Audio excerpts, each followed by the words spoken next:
Dr. Masi Reynolds here. Before we get started, please remember that this podcast is for informational purposes only. The ideas and opinions shared here represent our own and are not meant to be taken as medical advice. Listening does not create a doctor-patient relationship, and we always recommend speaking with a qualified healthcare provider for any health-related decisions. This show is independent of our professional roles and reflects our own personal perspectives.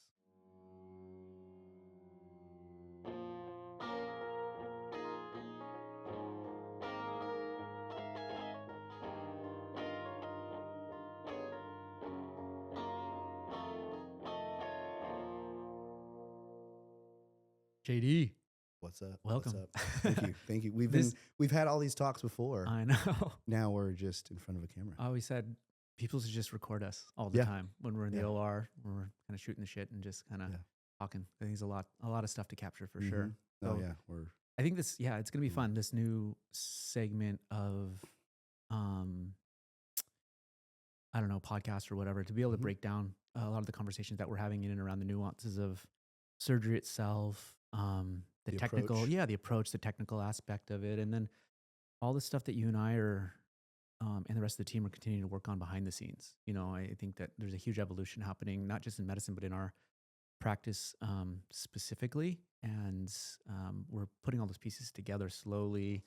And I feel like it's been forever, but if I look back, 6 months, a year, like we've grown so much in how we understand the direction that we want to go, but also by putting those pieces and implementing them. And a huge part of it is you. So thank you for continuing to push and saying yes to sitting down with me and Yeah. continuing to talk. Thanks for not being just a boring orthopedic surgeon, Yeah. orthodox doctor. Yeah. You know, I think the approach is important. Everything that we've talked about, and kind of not just catering to the patient, but also to their journey that you've talked about, and how we can optimize that recovery, or even just before we even go in and, hey, you're going to have surgery, what's going on with this patient's life, whether it be on their labs or their MRI, or what are they dealing with, in their families or For sure. careers, or their Getting the whole picture. Yeah. And I think you and I are really good at getting to the core of what can we do for this person, right? And so I think, our approach and what we have been working on and where we're going and where we're going to end up is really, really special.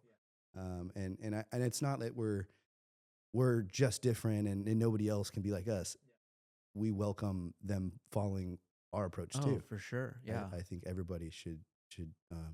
Well, I think that's a take big part of different this. tips. Right? Yeah, It's a big learn part from of each other. Yeah, learn from each other, talk about it, Yeah. put this out there, and hopefully, as it has been so far, the feedback continues to be good to where we can continue to, I don't know, lead from the front, I guess, and do something, different that gives us kind of better outcomes. And I honestly saw it super early in you. I think we all get into the medical field for all the right reasons. Yeah.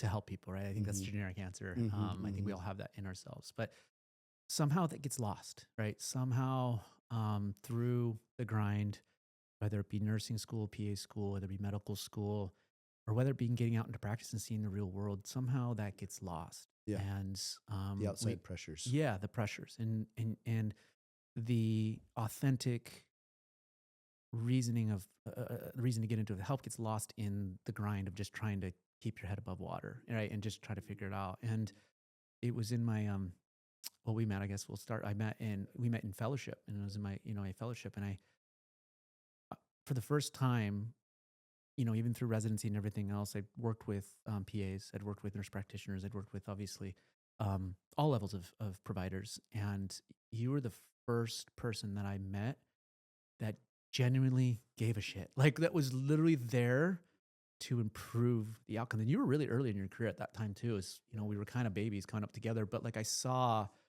that you kind of at your core were only there for the patient. You weren't there for yourself. You weren't there for your surgeon, which you were, but indirectly there for the patient and the things that you said in the room. Because you were, teaching fellows, like, which is kind of crazy at that time that you were a PA, we're fellows, and Looking you're like, back, looking back, it's kinda wild to and you're think about teaching that, us, and it was, and you were kind of like a ninja about it in a way, like, because I got to see you in your element and how that looked in each individual room. right? Because you worked with so many surgeons and so many people, and not that you were a chameleon, but the way that you were able to connect with the surgeon to give them the confidence to trust that you knew what you were doing while at the same time supporting them and continuing to have them have their hand on the wheel while at the same time, guiding. And I guess I say that to is that something that you consciously thought about, or is that just a gift that you have to like be able to get yourself into situation in order to navigate without navigating? If that makes Yeah, sense. no, You get what I'm saying? I've Yeah. thought about this more and Yeah. more Yeah. just recently. And Yeah. I think you've made me think about these things more Yeah. than anyone else. But I think, I think one of my gifts I probably comes from my parents. My dad's a good talker and can kind of connect with people. And when I'm in those rooms, it's like each room has a different pulse, and I'm able to adapt. You use chameleon. It's still a good name or term to use. Maybe not. It's not in a negative way. It's how can I get in here, understand the intensity or what the arousal levels are looking like, and how to approach. Some surgeons, they have different ways to approach things. They're a little more tense, and then other ones completely opposite. And so, yeah, I think my greatest gift there at the beginning stages, before I had maybe all the skills that I have now, was just to feel that vibe, but also to control the room and help with that. Because if I could take a lot of things off of your guys' plate of worrying about who's standing behind me, who's passing these instruments, who's opening the graft materials, anesthesia, then they need help. I think if I was able to eliminate all the thoughts in your head or in the surgeon's head, well, now you could focus on what you need to focus on. And then it sounds like, oh, it's a lot to manage, but by doing that and helping you with the surgery, we're optimizing everything. We're decreasing anesthesia time. We're decreasing indirectly the surgical time is going down, and we're working more efficiently. I can be working on things on the back table, or I'm assisting you right there and then on one side of the table. You're on the other side of the table, and we're just two guys working on a car. But it's a human being. The stakes are much higher. I probably didn't appreciate them then like I do now. I had a great mentor and teacher, John Medina. You remember working with him, legend. and he's a legend.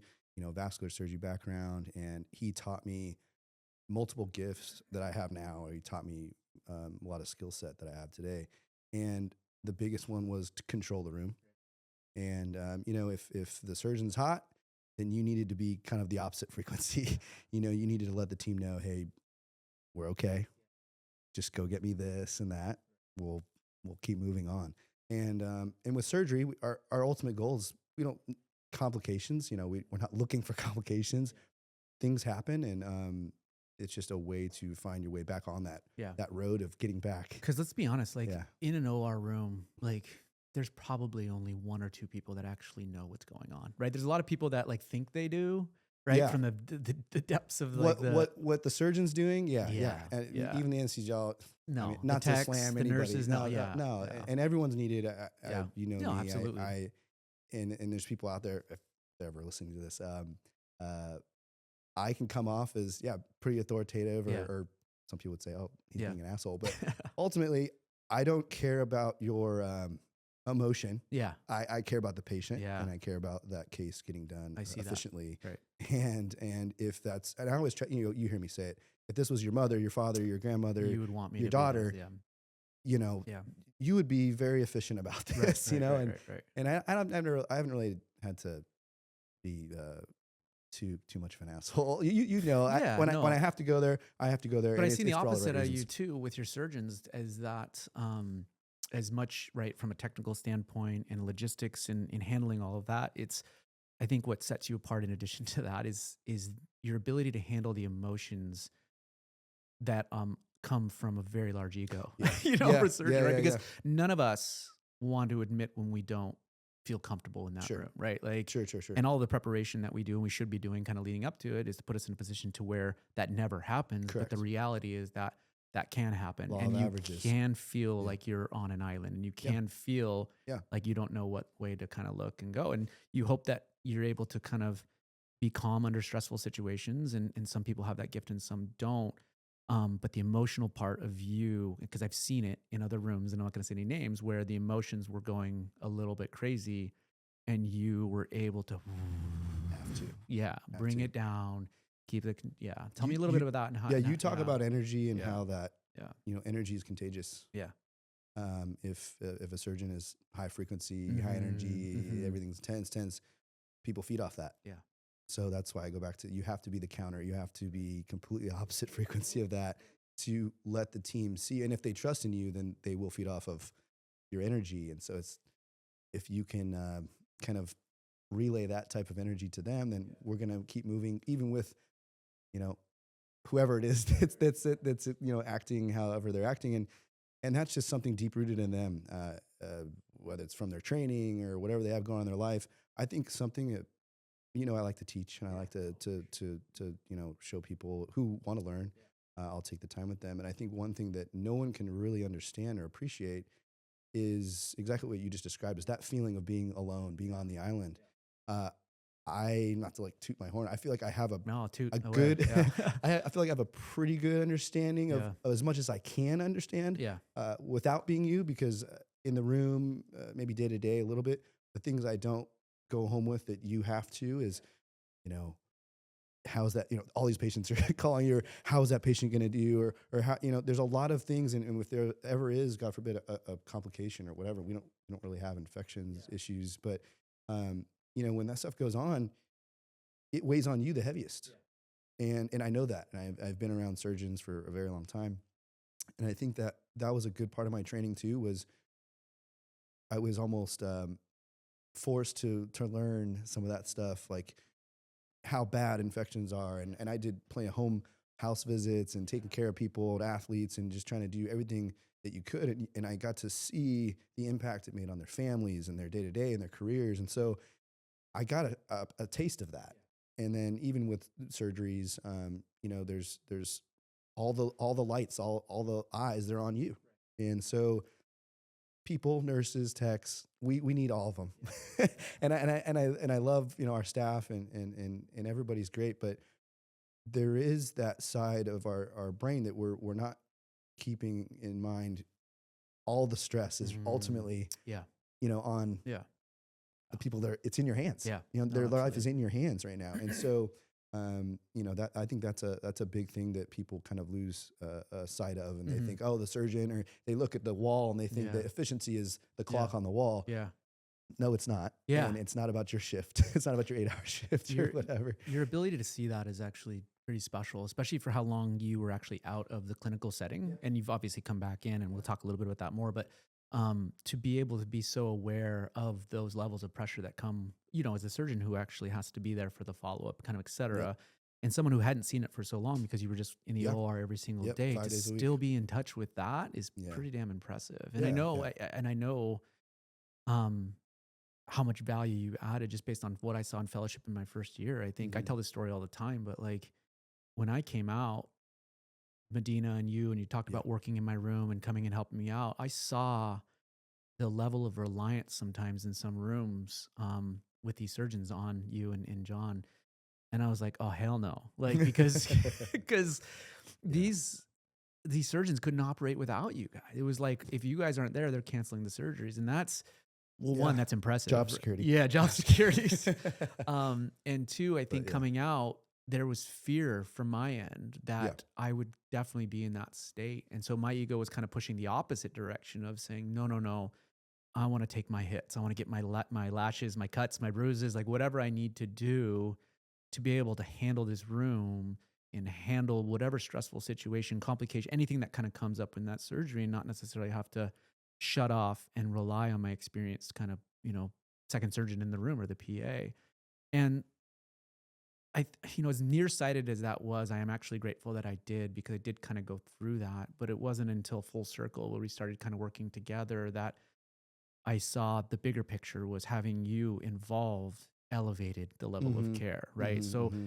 yes, a safety net, but also, oh my gosh, now we've just taken this to the next level, not only from the efficiency that happens in the room, the technical aspect of what's going on, but to have another brilliant mind in the room who's seen hundreds and thousands of things to be able to, and I can curb my ego enough to be like, hey, yo, JD, what do you think about that? Right? Or what do you think about this? Like, hey, this is what I'm thinking. What have you seen here? You know, because it's not all cookie cutter. Everything's different. And just when you think and we always say, just when you settle in, dude, surgery can humble you Yeah. just like that, right? You get too comfortable. Yeah. And so, Yeah. it came full circle for me to recognize like, okay, like, yes, I was pushing this away and maybe intentionally then to kind of build up confidence to be able to do it on my own, but then being quote unquote ready for you, if that Yeah. makes sense. And Yeah. so, No, I would love to touch on that right now because, you were different at recognizing it that early. And you remember me telling you, I'm like, we're going to ride together yeah, one day. yeah, yeah. You No, know, we talked about, I wasn't ready to get yeah. held down by one guy, you Right. know? I loved the hustle. I loved, you know, helping as many people as I could because ultimately I think that's where my satisfaction came. It was just how many surgeries could I do with these people? And if I saw the surgeons that, you know, we're doing ACLs in 2-3 hours and we started doing them in an hour and it wasn't just, we were going too fast. No, we were efficient. It didn't need to take more than an hour and a half. And you know that it's, if the team is in place, this is how it should go. And I think for me, yeah, I was just trying to run around, do as much as I could. And then when I met you, this is, everybody needs to know this part. For me, it was, you guys were coming down on a conveyor belt and I was watching you go by and it was before Lindsay and the girls. And so I was looking at my career a little bit as, you know, who's going to be around for me to be with and to grow with. And I think everything happens for a reason, but people are going by and I'm like, man, yeah, training programs, I don't know if yeah. getting worse. Yeah. And then you showed up and, you know, both baseball dudes, you were much higher level than I, but we kind of shared similar things, you know, snowboarding and just kind of more of a alternative extreme life or extreme sports lifestyle. And then what really impacted me, and we'll get to the surgery stuff, I swear. But you cared about your family. You cared about time with your family. You cared about growing. You cared about getting better every single day. And that is what turned me on immediately. Yeah. About you and me and Medina. That's crazy. I didn't know that. No. We just, we look at each Yeah. other and I'm like, dude, we got to keep this guy in the area. Yeah. Like he's something else. Like you came on the scene with skills and it, you know, cheers to your training and whoever was with you and the people that were around you. Right.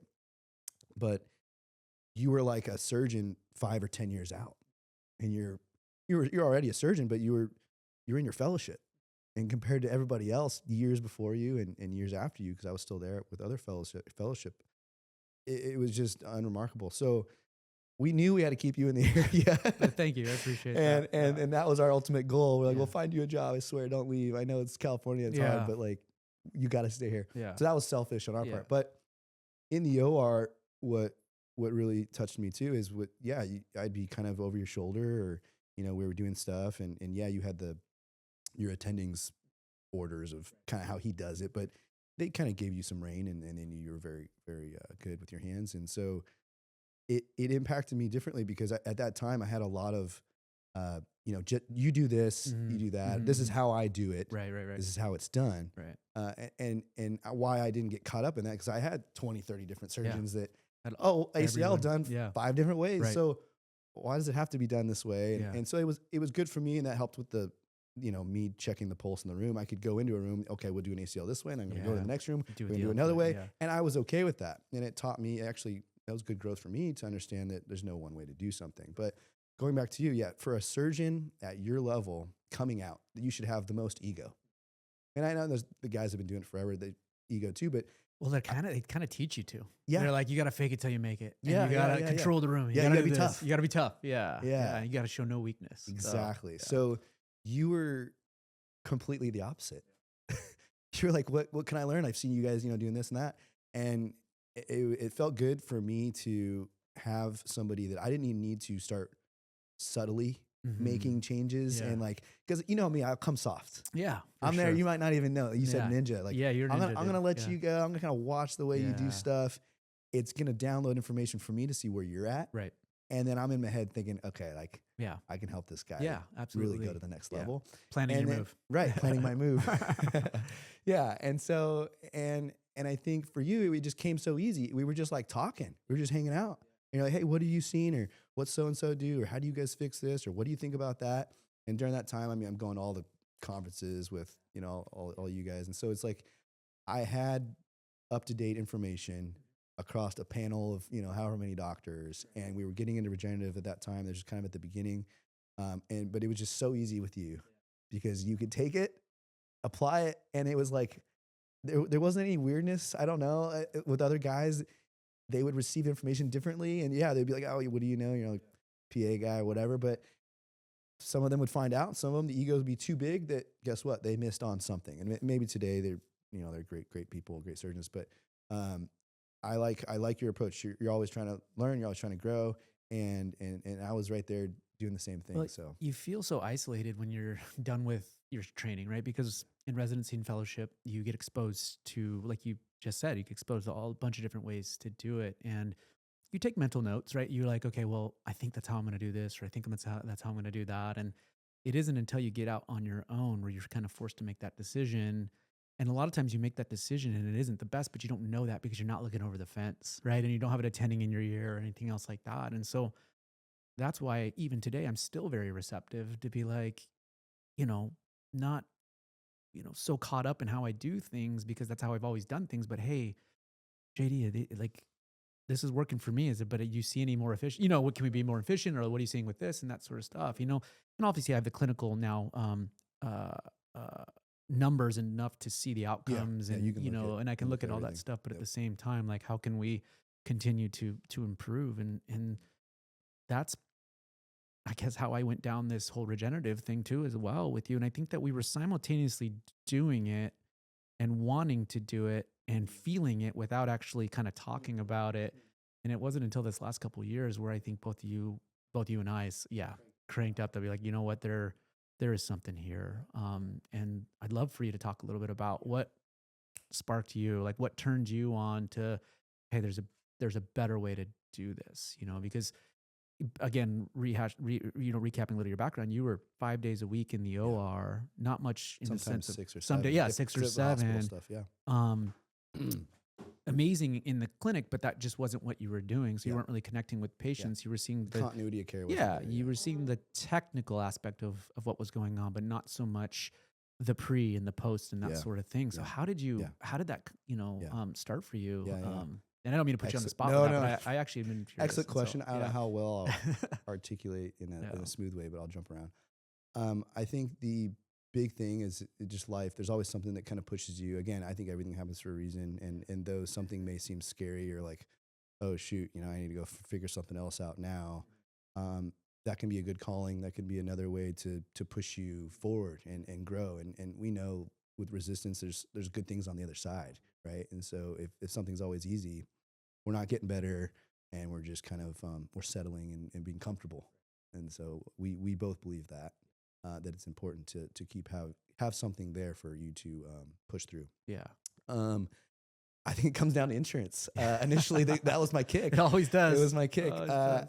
So my way of income was billing the insurance companies and as an assist. And they stopped recognizing me for being necessary for the surgery. So, Which is ridiculous.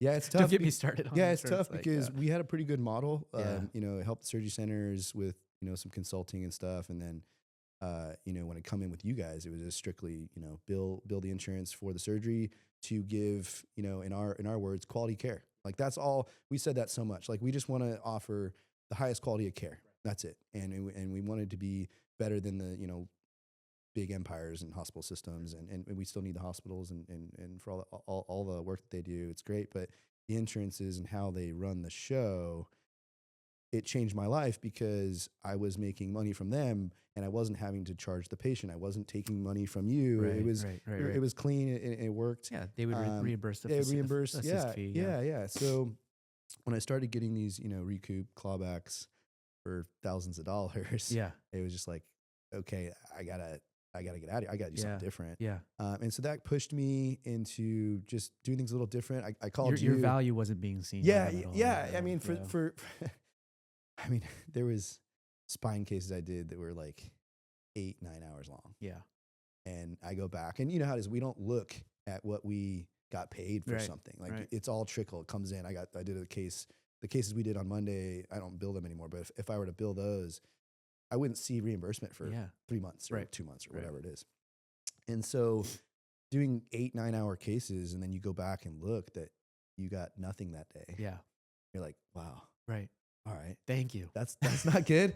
But you know, things were, I was so busy. I mean, I think my first year I did like 800 cases my first year, and I just went up from there. I was trying to do, 10 cases a day and hit a couple of different facilities and stuff like that. So once that started happening, where they started, the letters were like, hey, we're not going to reimburse. The surgical assist is not necessary for the case. Right. Okay, we need to pivot. And then I called you. I was like, hey, I'm in the South Bay.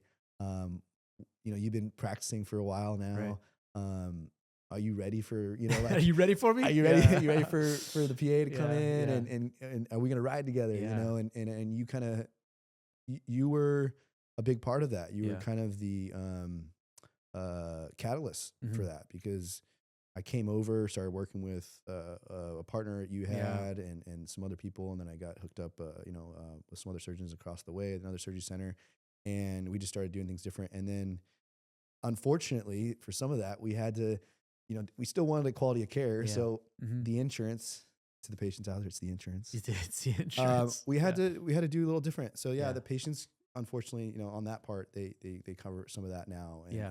But ultimately for anyone, go ahead. I was just saying, you end up as a provider, whether it be PA, MDDO kind of et cetera, you end up standing on this cliff of the quality of care ends here when it comes to insurance. And then it's like, all right, do we make family decisions? Yeah, exactly. Or like, do we make this leap? Yeah. And I can imagine it being so tough for you, because you've had these relationships with these surgeons and this level of expectation based on what the insurance in the past had reimbursed. Then all of a sudden that gets taken away. Yeah. And then you're looking at the surgeon and they're like, sorry. Yeah. And it's and just like, because we're not me to be there. Exactly. That's like, what I mean. It's like, you're going to show up for nothing though, right? That's right. Like, I got a family like that now. expectation was set. Right. And again, I always knock the system, not the specific doc. Right. But then it's like, and I've heard these stories and you would never say it, but then they kind of leave you out to dry a little bit. Cause they're like, I learned who my friends were. Yeah. Right away. You're like, dude, I'm getting squeezed, doc. Like I can't keep doing these 8-hour cases for free. Yeah.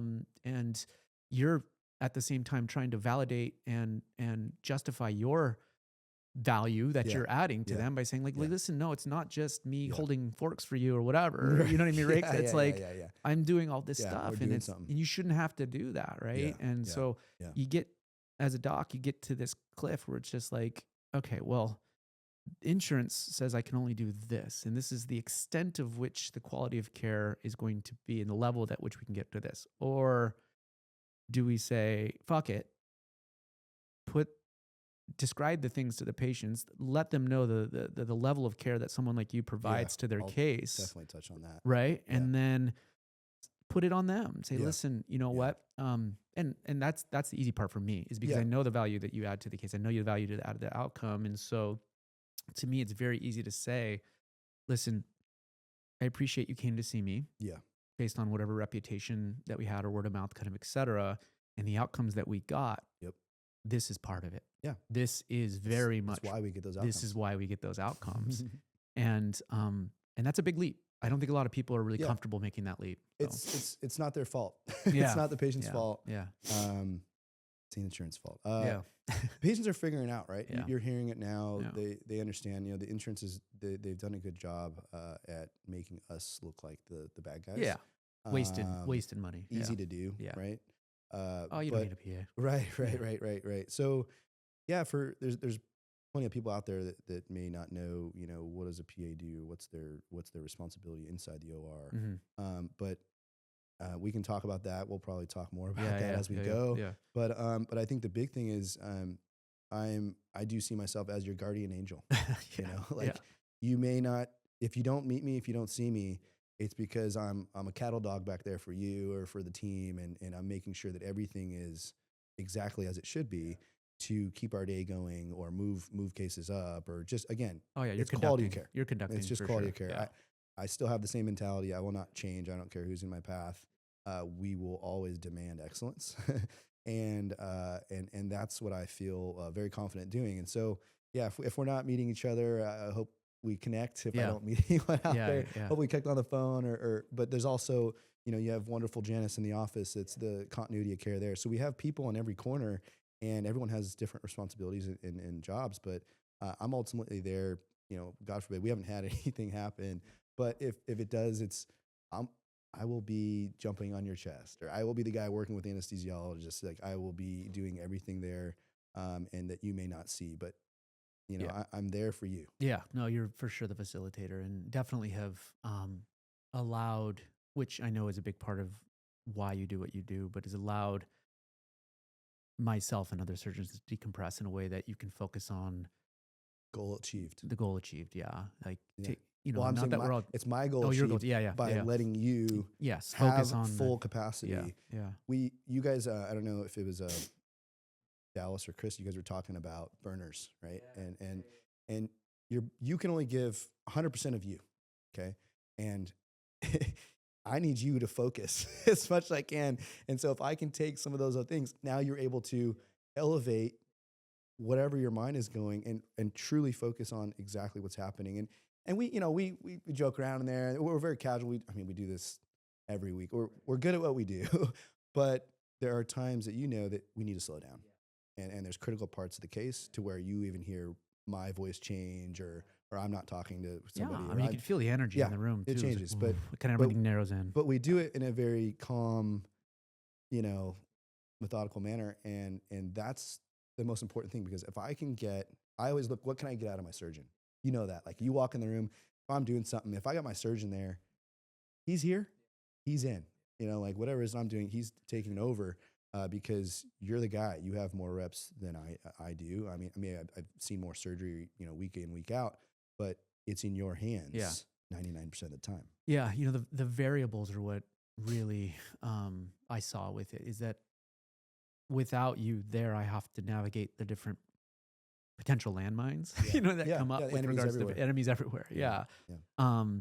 Because we are a creature of habits, and a lot of times, whether or not we can put a finger on it or not, or if something subtle changes and all of a sudden it throws off the rhythm, the energy, kind of, et cetera, it makes a big deal. Like, you just, for some reason, sometimes you're just like, I don't feel comfortable. What is it? Yeah, it adds up, and nothing against text, but there's variability in in competency, with regards to preparation for a case, nurses, kind of, et cetera. And so you're an amazing buffer to that, to where now that doesn't even. All right, so we lost our sound there for a little bit, but that's okay. because you were That's okay. talking too much, bro. Sorry about that. That's it. No, so that, what we were getting on there is or what I wanted to get back to is that edge of the cliff, right, where we had to make a decision on, as I guess surgeons and everyone working with you, of whether or not we were going to surrender to what insurance said we could or couldn't do based on their reimbursements, and just had been okay with that quality, or been comfortable saying, hey, you know what, to my patients, you came to me for a specific reason, right? Through whether it is a referral or the reputation, kind of, whatever it was. And part of that outcome that we, promise, or that we deliver, Yeah. is having a second surgeon like you in Yeah. the room, and that patients are very okay with recognizing the Yeah, it difference in felt quality, good and they to- see it. Yeah, it felt good to Yeah. transition and see it work out. Yeah, absolutely. Right? No, and it has been, and to me, I'm blessed to be at that position to where I can say, unfortunately, I won't do the case Yeah. without him Yeah. there, Yeah. and it sounds a And little, I guess, likewise, yeah, I have someone who, Yeah. believes in what I do, Yeah. and how it helps them, and Absolutely. appreciates. You talked about maybe some of those older surgeons, or Yeah. not say just older, but the ones I worked with in the beginning of my career. You kind of touched on it. They were taking me for granted. Yeah, absolutely. And that's how my mentor kind of got burnt out. Yeah. He had back problems, and amazing guy, but he was abused. Yeah. The old dog was abused. And we're not trained to advocate. I think that we're reliant on it. Yeah. And we're not trying to advocate for insurances to cover the things that we value. Yeah. Right. And so, Whether it's seen or not. yeah, whether it's seen or not. Yeah. And, Yeah. and so, unfortunately the resistance that you got was because, the docs they just weren't trained. They just didn't know how to do it. Right. Yeah. And, or maybe they didn't value, but they Yeah. couldn't do Yeah. it. It's probably, it's everything. But that was and that's that was a good leap or push into both of our comfort level with recognizing if we do move outside of the insurance model, we Our- can continue the ceiling. Just Yeah. you unlock so many levels of ability to Yeah. care for patients. Yeah. Right. Yeah, our approach completely changes. Our approach completely changes, and the approach is, and I'll let you kind of talk about this. Yeah. Is like strip away everything. Right. What would the highest level of care look like? The most, you know what I mean? Like, what would that look like? And I think that's Okay. the direction that you and I Yeah. are going. And so I'd like you to talk a little bit more on your kind of journey into not just the Yeah. concierge aspect of it, but even the hormones and Yeah. the regenerative type Yeah. stuff as well. Can I start on why I made the change coming back into clinic? Yeah. Oh, yeah, yeah. And absolutely. how that I Yeah. think That spoke to me. exposed you. Yeah, and it I thought about healthcare differently. I kind of went back in time with why did I become a PA, and what is a PA, and what's your abilities, what you can do, can't do. I'm sitting there in clinic, and we're doing the regenerative stuff, and we're getting all these great results, right? And then I start looking at surgery, like, oh, like this is something I held to like this higher power, like, okay, like we're gonna really make a difference, and a lot of people we do, but do we always need to do surgery for some of these, injuries? Doing regenerative, It was on such a pedestal for so Yeah. long, right? yeah, because other egos and it kind of osmosis, they think, oh, you must have this type of repair and whatever. So we would do the regenerative stuff in the OR, and the results changed there. But then when we started doing it in clinic, I think the light bulb went off for me, just for me. I saw myself as, well, I'm a PA. I mean, ultimate goal. And though I've had all this experience in surgery, that's why I spent most of my time, I still will advocate for the patient to not have to do surgery if it's Yeah. not necessary. It's the last thing that we do. And then for some injuries, it's what we have to do right away. We're really good at it. Right. We don't have to do Right, it. right. So then that started playing in my head, like, okay, I no longer was just relying on the surgical aspect, and that the biologic or the regenerative side of medicine completely made that light turn on, where I'm like, hey, I'm a PA. I'm not a surgeon. I have my presence in the surgery room, the operating theater, but what if I could help these people before they get there, or maybe help them avoid getting there? That's where it stopped, and that's where it changed everything. I think I was like, you saw it in me. Like we started, really advancing our steps in regenerative, and how could we make that, really, really good. And so that's what changed it all for me. And as soon as I went into that, it was like, okay, I'm getting continuity of care. I'm seeing these people every 6 to 8 weeks, how they're doing with each one of their treatments, if it's just the regenerative side or if it's hormone, and you're seeing them completely change. And we didn't even have to go ask for an authorization for surgery. Right. And they're feeling better. They're able to get the quality of life back. You talk about, quality of life so much. And if you talk to somebody and you ask them, what are you unable to do today that you once were doing even 5 years ago? Like, let's just peel it all back. What do you want to do? I know there's maybe some surgeons saying, stop playing that, stop doing that. I hate hearing that. But what if we could get them even 60% better at, we'll dumb it down. I just want to go up and down the stairs without pain. Or I want to enjoy this vacation with my wife. When you help people like that and they come back and tell you, and they're like so thankful, and there's no surgery involved, you're like, whoa, okay, this is what I want to do. And that's where you saw me start putting way more energy into how can we build this whole system. And your knee doesn't hurt for the reasons you think it hurts. Yeah. And it taught us stuff too, right? Absolutely. It's not, there's no magic bullet out there.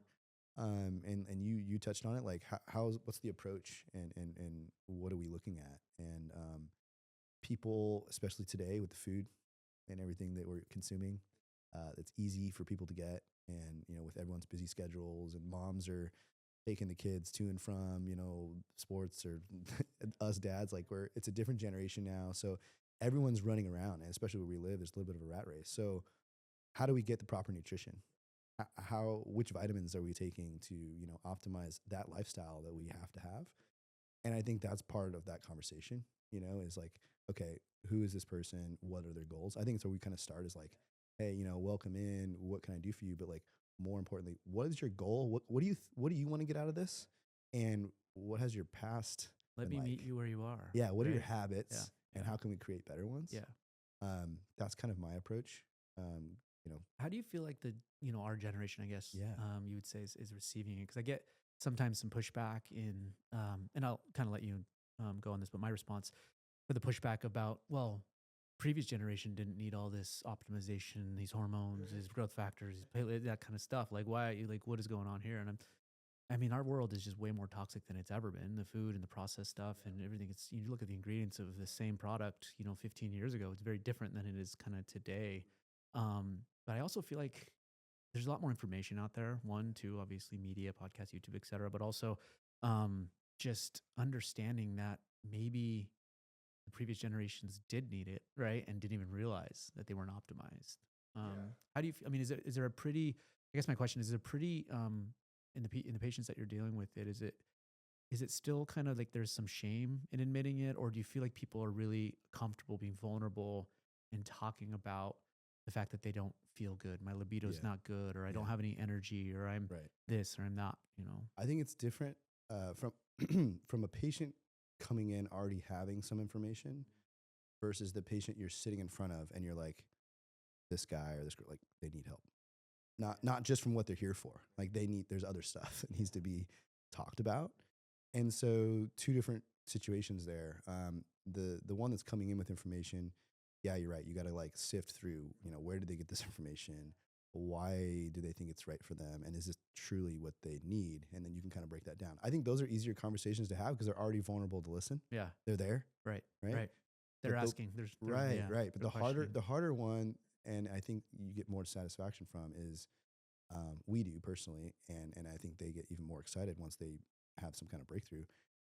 If they're there for a knee scope or something else, but there's all these other factors, and if you're able to open that door and welcome them to a conversation, even just the power of conversation leads them on a better path. Like even if I can just get someone eating better, sleeping better, um, that changes things dramatically, Hmm. right? And we talk Turn a few anti-inflammatory, light bulbs on. yeah. Yeah. So um, yeah, it's obviously different from somebody who thinks they need, and then for someone finding out, oh, I've never been told this before, and how do I find that? And again, I just want to encourage the excitement of I think what we're helping with is that you said there's so much information out there, and I don't think everyone needs to come to just us. I think there's going to be as we go forward the next 10, 20 years, there's going to be great resources for people. But I'm just excited that we're going to be able to categorize, the vitamins, and these are the two that we really have vetted out and all of our patients are using, and just come to us. You don't need to worry about like what we're doing. If you part of our, where we have a membership or concierge system, but they will be able to just come in, be worked through with a Hmm. provider, Hmm. Hmm. figure out what all the different issues are, whether it be gut health to hormone, they all interconnect, right? And if there's MSK involved, all of that is kind of the same thing at the same shop. And so it's important for people to start thinking about. I know everyone right now is looking all over the place, and they're listening to Huberman and Atia and all these guys, and they're all really great. And I think it's exciting. I commend everybody who's looking for, hey, how do I be better? How do I be better for my kids? How do I be better for my wife, my husband? Um, that's awesome. You hit on the older generations and did they need it or why not? Yeah, the food was different than that. Their ability to I think the frequency that they worked at with their jobs, the career, family dynamics were completely different, Hmm.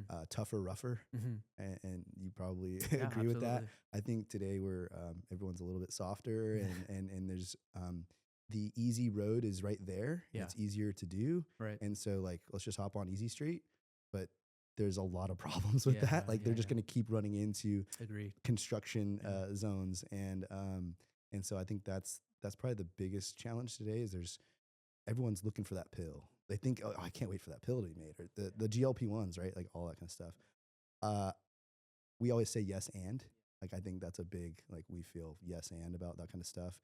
But doing it right and not just what can I do just to get here. I think you need to look at who you are and how many different things do we need to work on, and then just slowly but surely start becoming better. Because even just changing someone's diet or their sleeping patterns, like they're already on a better road than they were before. Yeah. And they feel good about that. Right. So then let's just keep giving them little crumbs to get better and better and create a better compliance adherence to the program, rather than just like, here it is. You need to take these 12 pills a day, or whatever. And you feel like you're really changing lives. Not that you aren't getting any sort of satisfaction or purpose, reward out of the technical aspect of what we've done, surgery, but to really enhance and optimize someone is filled with purpose, right? I mean, the amount of joy, and that's actually a big reason why I've started going down that adjunct, aspect of treating a patient on top of the procedures and the MSK specific type stuff. And you're obviously the expert with regards to the hormones and everything else like that, but even just the regenerative side of things, recognizing that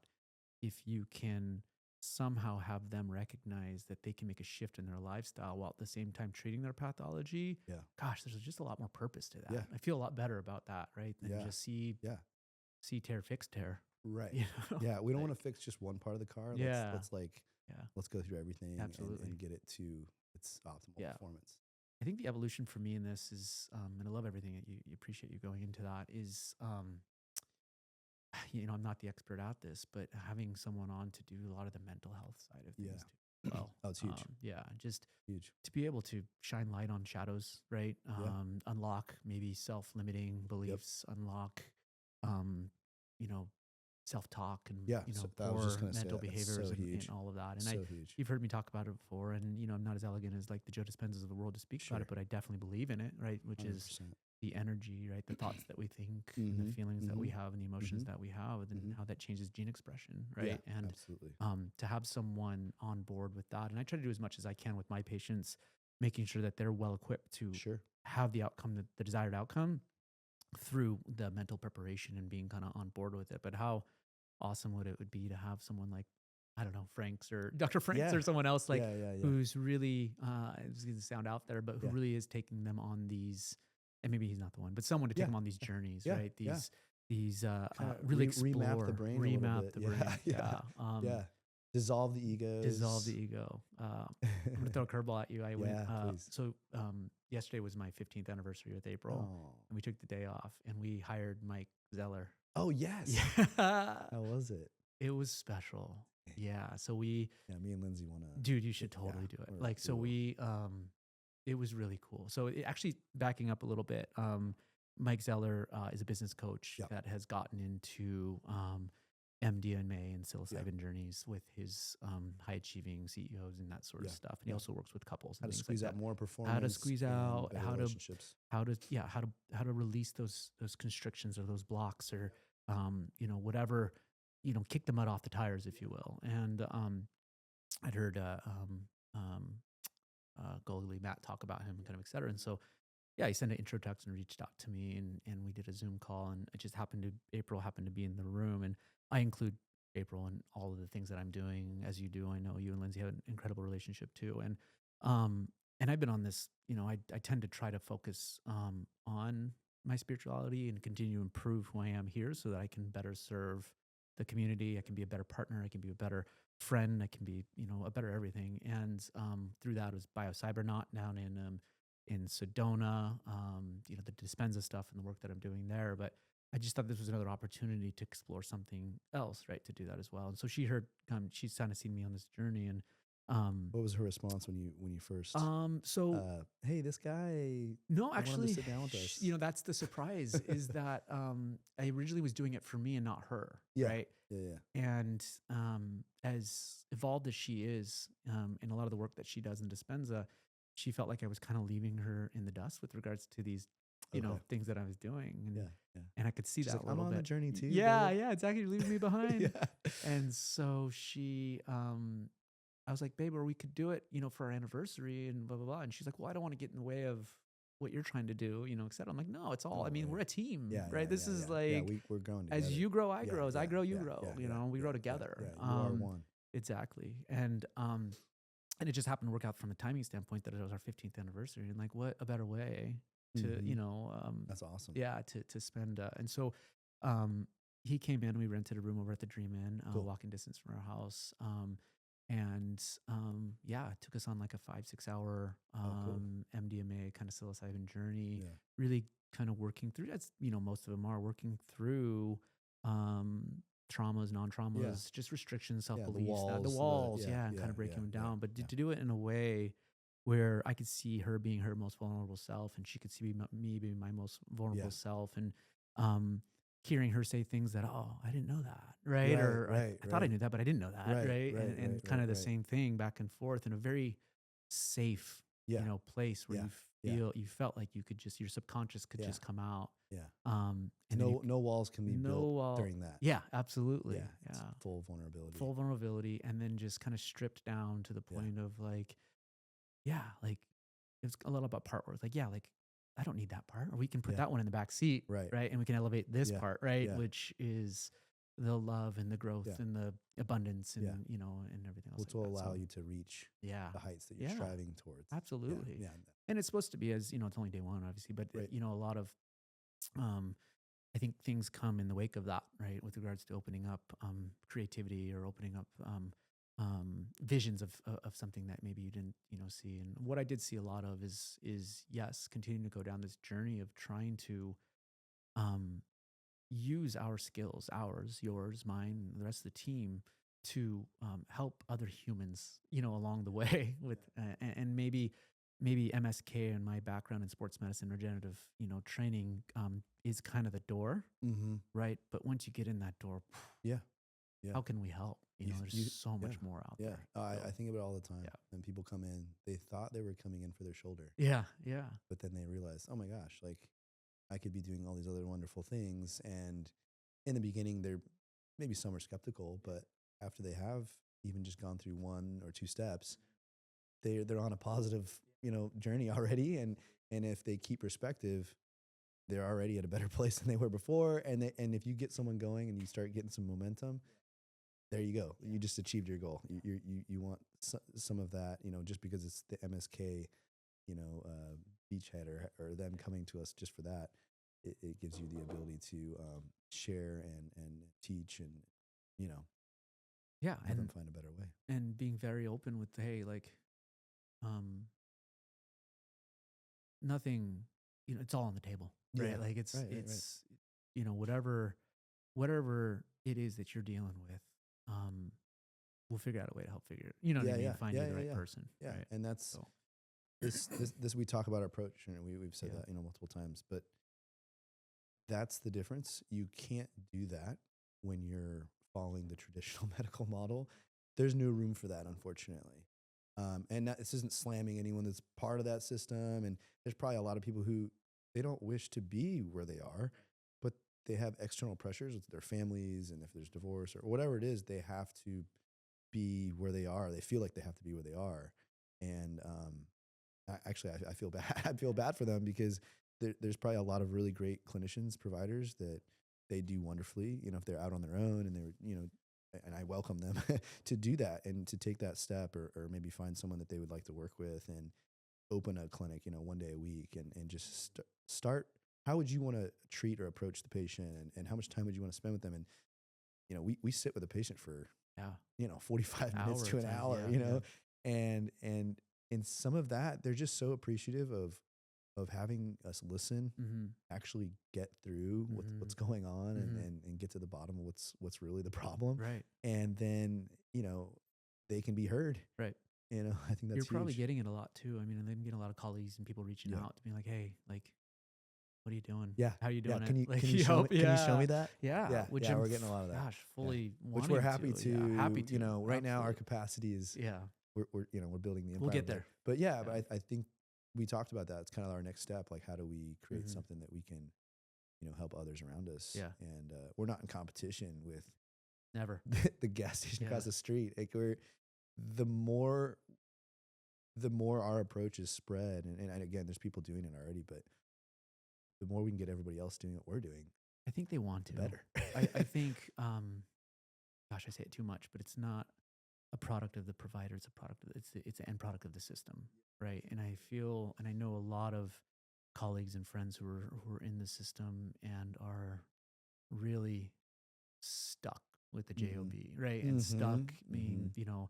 having to practice with the confines of Yeah, and I get it. yeah, I get it. and they want out, right? They just want, there's no real good answer, for them. And I guess for me and you and what we hope to accomplish is to be able to provide a way out for them, because on the other side it's beautiful. Yeah, yeah, Like, yes, yes, yes. and you feel like, you going back to the very beginning of the conversation, Yeah, you get back to the core root of why you ended up yeah. getting into this You space. see color again. Mm-hmm. You Yeah. smell smells You you haven't smell. smelled in a while, Exactly. probably. Yeah. You probably enjoy, time with your family more, and Yeah. you're going to create time for your Yeah. family. Well, and it's that excitement of the new as well, right? That it doesn't become. I ran into another doctor the other day, and he's like, "Hey, how's it going?" He's like, "Groundhog Day." Mm. I'm like, "Ooh, Yeah, he's on the wheel. on the wheel." Yeah, I'm like, Yeah, it's it's not. easy. Yeah, I feel it's bad not. for the people just, when they just come out.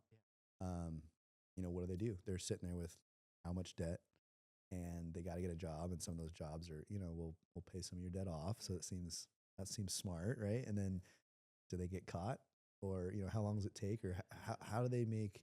That's probably the hardest person to deal with, or not deal with, but hardest person to save. Yeah. We'll call Well, you it. said it the other day. You had a PA student that was in the room, and you said, "Yeah, you got to do what you got to do," but then you're going to discover, right? Yeah. Because that's the reality. Is that I think that it's hard to tell someone who hasn't even seen it yet. It's too much. Yeah, and so they have to be able to put themselves in that Yeah, situation, yeah. expose themselves to Let them fire. let them, Let their brain kind of fire on right, that for a right, bit. and then Yeah. they'll kind of discover it in. Yeah. But you're planting seeds, and we are blessed to have PA students, athletic Yeah. trainers coming, It's or you know awesome. what I mean, It's all awesome. around, and you're doing a really good job of planting those seeds. You Yeah. know what I mean? Like, Yeah. yes, go through this, but Yeah. just But remember, just remember, you can be yeah, like, for exactly why you chose, like you started this whole thing, exactly why you chose to be a PA and an NP or whatever, athletic trainer, T surgeon. Just remember, you can go back to that, and yeah, you can have yeah, that. You can have the control yeah, of delivering the care you want to right, deliver, right. or what the patient deserves, at least. Absolutely. Yeah. And siloed healthcare is, obviously, like you said, is very much needed in trauma situations or life or death, like the hospitals and the, ICUs and the institutions kind of, et cetera. But I don't think that the practitioner is obsolete, right? Like we've become, and I said for technicians, and we've lost that ability. Like I look at what maybe a physician was 50, 60, 70 years ago, right? They were someone who probably understood how systems were The interrelated, whole the system. whole system, Yeah. yeah, Head to toe. and not this, I'm a right kidney specialist, right? Yeah. Or I'm, Yeah. I only do shoulders. yeah, Like, exactly, yeah, oh, and yeah, technically, I think you get trained on things that are really good, but we've been encouraged to lose sight yeah. of the holistic approach, Yeah. Yeah. and I think that's really what we're getting back to. I heard So, this. I think this is from a talk or a lecture, but it started like resonating with me. We still need firemen, yeah, but let's build a fireproof house, yeah, right? yeah, So yeah, they're going to be there when we need them. love it, Trauma, yeah, ER, surgeons, yeah, they're there, but let's build that fireproof house. yeah, absolutely, So it makes the most sense to me. yeah, I love Right. it. So So what excites you about what's next, man? what's next? Probably our Lindsay's gonna be healthcare on board? related, or No, Lindsay, yeah, yeah, dude, I'm yeah. stoked. So Yeah, uh, she's finishing up or in school rock right star now. wife. Yeah, She's um, I'm so proud of her. She's yeah, going to school, working. Kids. Olivia just turned 2 yeah, this past week, so she's hustling. yeah, So I'm trying to, I'm not doing BJJ. yeah, yeah. Where workouts are a little different.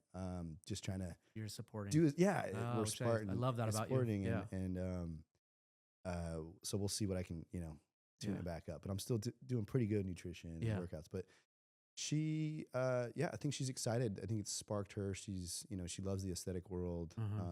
and though she loves that, I think she's getting a lot of women coming into her and Yeah, we asking. should give background. So she's a nurse. Yeah, She's in a nurse practitioner school right now, but yeah, has a right. history. She was But her background stepped is down in yeah, ICU, yeah, worked in hospital systems, and she was in San Diego for a yeah. while, and then she moved up here in 2017, 2018. Started working for Skin Spirit, Hmm. and so she's injector there. And yeah, That's so why we look so good. yeah, Just kidding, don't say that. yeah. I don't get stuff done. I Yeah. should. So yeah, so she has many clients, patients that come in and they know that she's kind of going through her program, Uh-huh. and they talk a little bit about women's health, and Right. so she has an affinity for that, and they're all telling her, let me know when you come out, Yeah. like when you're practicing Yeah, or yeah, whatever. yeah. I need help, and a lot of these OBGYN or some of the women's health clinics, like they look at the gal and they say it's normal for your age, or these labs look okay, they're within range, and they're just kind of pushed along the way, or the hormones that they are given, they don't feel any better, so someone's just not watching them properly.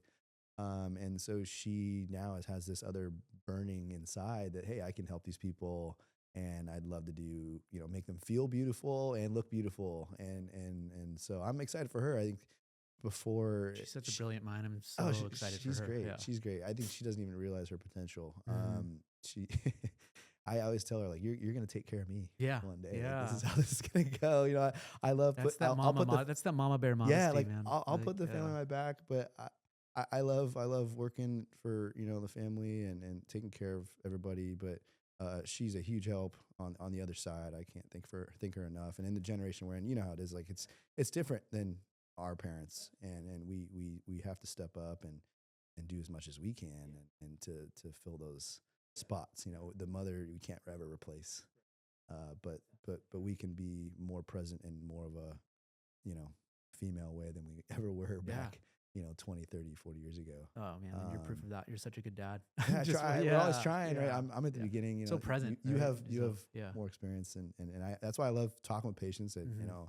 it's probably silly. Everyone who has young kids, they're always asking about how old someone's kids are because it's new. But I ask intentionally because I want to like hear, what are your kids doing at homeschool, or how are the private schools, or what are you doing with sports, or they all say the same thing. And I know I get it from you too, like the running around with sports and all that, like Yeah. that consumes a lot of time. So I'm not there yet. I think Yeah. that's the next, that's the next challenge. But There's we're all meant to go through there it at the yeah. time we're supposed And to. there's no right way. Right, right, Homeschool, private school, right, whatever. right, It's right, it's whatever works for you as a right, family, right, and kind of knock off those priorities that you kind of think as your core values of your family. And right. for us, it's keeping them as busy as possible. Yeah, And yeah, part of that is yeah. making us busy, but Right, just right, right, right. keep the engine running, Yeah, and keep them out of trouble through yeah, just competition, and yeah, just play as long as you can, yeah, right? yeah. And So, I think the next steps is just like having our community, kind of like mhm, mhm. finding that. Like Yeah, you guys have a really good community here, yeah. and you're trying to get me to I'm come pulling. I come and think you join. would And slide so that right may in happen. It effortlessly. may happen. Yeah, We'll see. yeah, But yeah, I just want to let her finish up in school, and yeah, and she'll be finishing up in December. So yeah. we'll kind of see what Nice. Yeah, no, I'm stoked to see the that world the holds. next chapter Yeah, for Lindsay, and I think that can't wait. definitely, especially with her background, April's background. She always Yeah. said, even actually before, because April's aunt Lucia and her grandpa, who since passed, is a very prominent dermatologist in Mm, San Francisco, and okay. Lucia still practices up there. And April was originally going to get into dermatology, and we were going Mm, to combine and do derm and ortho, and she was going to call it the Feel Good Look Good Clinic. sounds good to me. I think we're heading there. Okay. Good. I think we're gonna switch See? it. I'm gonna All switch these the good things name, and it's happening. gonna be like the Feel Good Look Good I like Clinic. And that. so yeah, I'm gonna make you feel good, and you're gonna look good at the same time. It Just sounds feels better. wonderful. So yeah. I love it. Well, I'm excited to for the regular conversation with you. I think that this would be a cool time for us to or segment I should have for us to kind of break down cases, talk shop a little bit, continue to expose behind scenes of what we're working on. I don't know, maybe hash out work stuff here on camera. And I think it's such an important thing. I think I value you so much as a human. I love you too, brother. As a professional, as an intellect, as someone who sees patients the way that I see them, and sees others and treats others with the utmost respect, and who's raw in all the good ways, and I appreciate being on your team as well, and I look forward to kind of more of these conversations. But diving even kind of deeper into Yeah. pathology, talking about Yeah. cases and whatever Doing comes maybe up. some second opinion Yes, talks. second opinion. Dylan's gonna, Yeah. Yeah. If there's answer anyone questions. listening, Yeah, if there's things that you want to yeah, hear about, yeah, or hey, I'm getting this ACL done. Should I do quad versus BTB? yeah, I mean, for sure. we can talk The about stuff nitty gritty like that. details. Yeah, Yeah, and it also send in saves the time. questions. Yeah, anything we'll have. Drop a comment below or Yeah, something like that. yeah, absolutely, and we'll run Yeah. through. We'll do question and answer, second opinion type style Yeah, here I as would love well. Yeah, it's fun love to nerd out on that. So Thank you so much. thanks for sitting down with me and having this conversation. Look Yeah. forward to more of these, brother. Yeah, we'll do it again. All right, love you, man. Bro, love you too. All right, hey, so thanks for listening to that. That was awesome. Thanks, JD. Thank you. Because we're new to this, Yeah, super new. it would really help if you subscribed and commented below. We're going to do this second opinion segment. We do want to answer a lot of questions. We know that there's a lot of questions out there. Tons. And so just, throw them out and Save people's time. Yeah, every other week or every other week or every week, we'll just answer some of these questions as best as we can and kind of throw that ball back and forth. So, Hell yeah. Cool. Thanks, brother. Yeah, bud.